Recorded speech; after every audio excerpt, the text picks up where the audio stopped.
वो आग नहीं थी, वो कयामत थी जो गुल प्लाजा के सीने पे उतरी। एक लम्हा था और सैकड़ों सांसें। पीछे आप देख सकते हैं कि आज मंगल वाला दिन है और चौथा दिन लग गया है। हफ्ते की रात 10:30 बजे आग लगी थी और अब तक जो है ये आग बुझाई नहीं गई है। ये समझ लें कि हमारे पास फायर ब्रिगेड के पास ये इंतजाम ही नहीं है कि इस आग पे काबू पाया जा सकता था।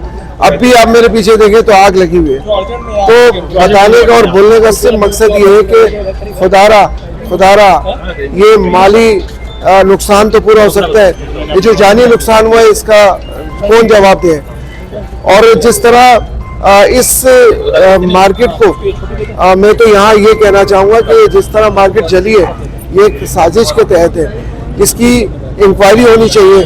मैं समझता हूँ कि जिस तरह एक दुकान पे आग लगी थी उसके बाद तमाम जो है वो मार्केट के चारों हिस्सों में किस तरह 5 से 10 मिनट में किस तरह आग पूरी बढ़ गई।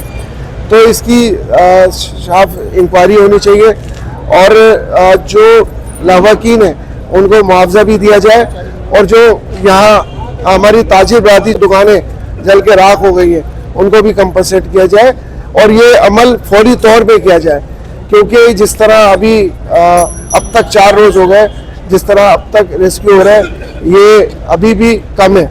इसे फौरी तौर पे जो है तेज करने की जरूरत है।